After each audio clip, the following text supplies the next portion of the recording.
Dennis, thank you again. Patreon question. Kathy Bricado, thank you for being a patron. Consider joining today if you're not. We could use your help. What does Dr. MacDonald think is the most likely Greco-Roman source for Jesus telling his disciples to eat his body, drink his blood, given it is so contrary to Jewish beliefs? Thank you. Well, the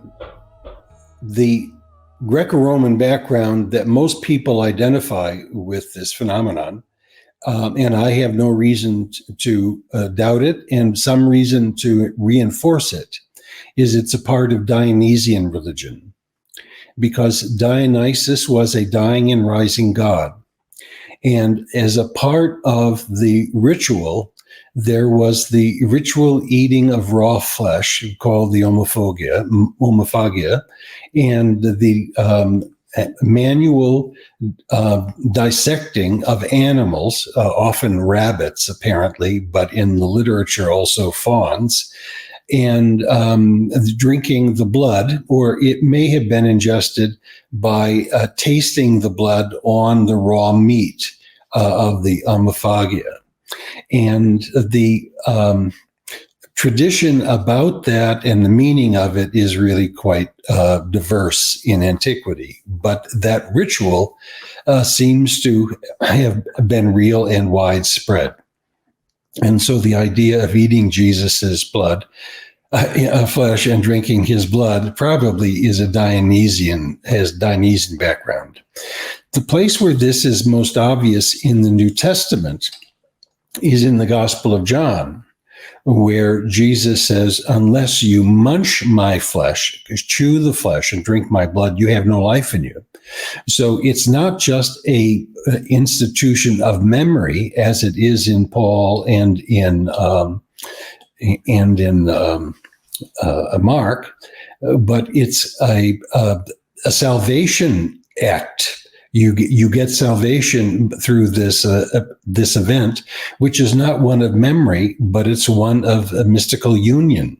So that when people went through omophagia and the drinking of blood as a kind of metaphor for the wine of Odysseus, probably, immortality was offered, and in some cases, unity with the deity.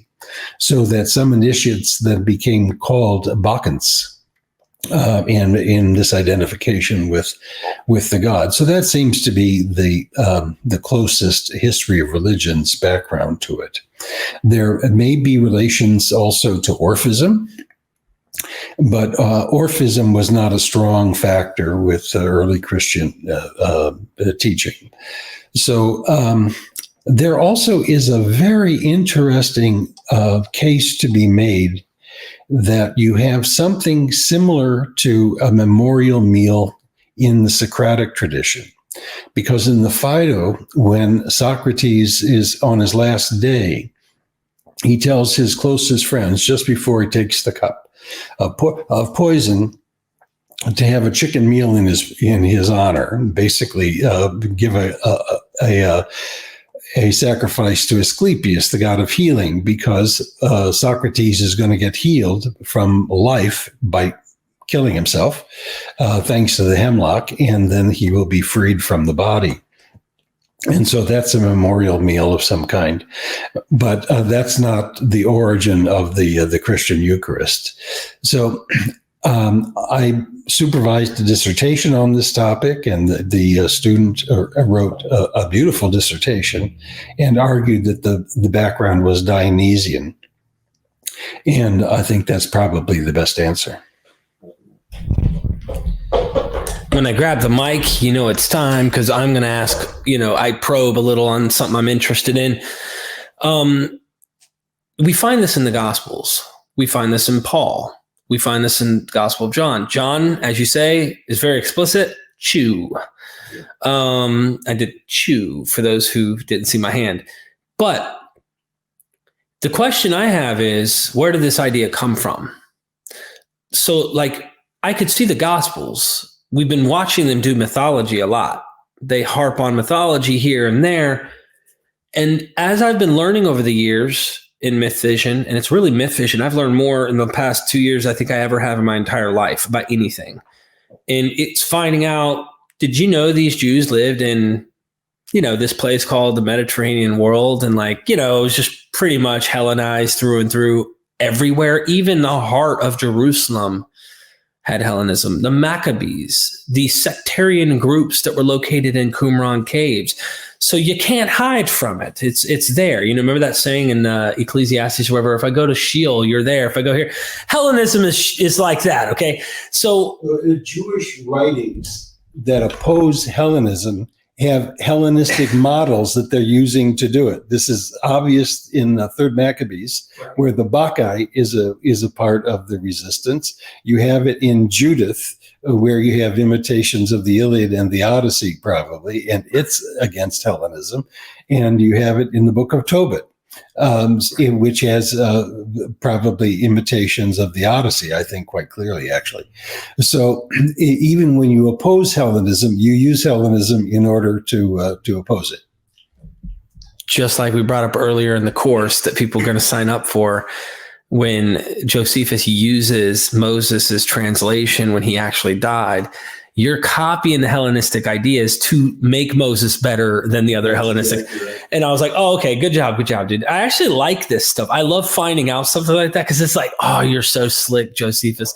He's read his Bible. He's seen this, but he also knows I'm in competition with this guy.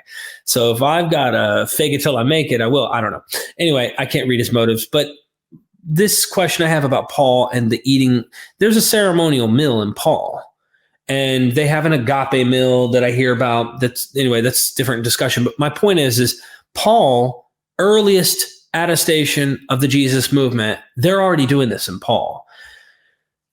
I could see it in the Gospels because we talk about them being highly mythologized and them copying Dionysius.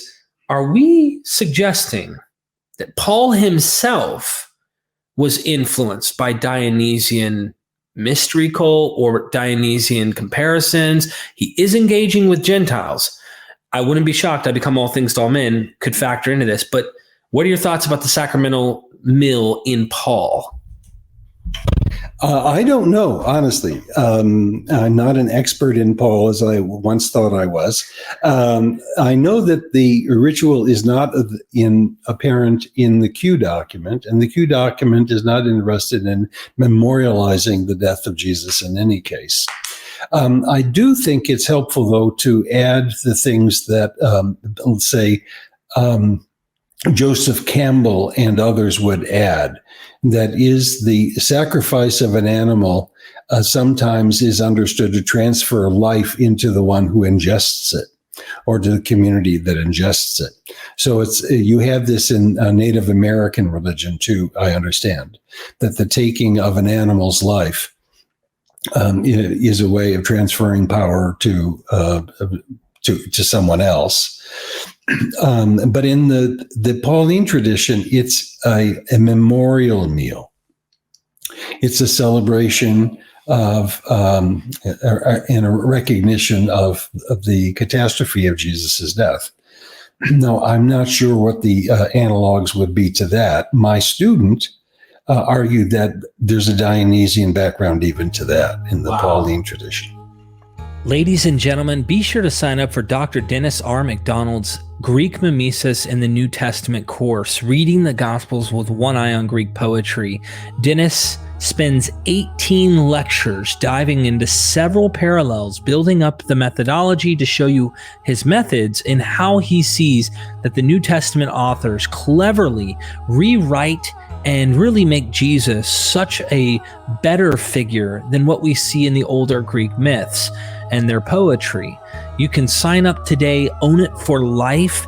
There are several hours, well over 8 hours of content in this course with 18 lectures.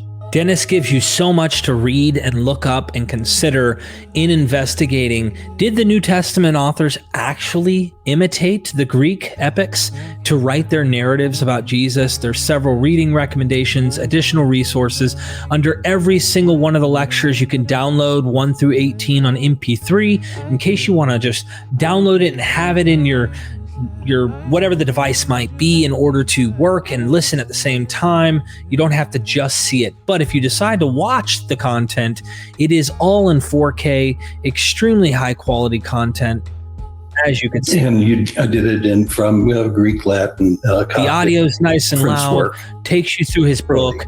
Dennis takes a deep dive. Be sure to sign up today. I hope you will. This helps Dennis MacDonald, and it helps educate the world on what's going on in scholarship.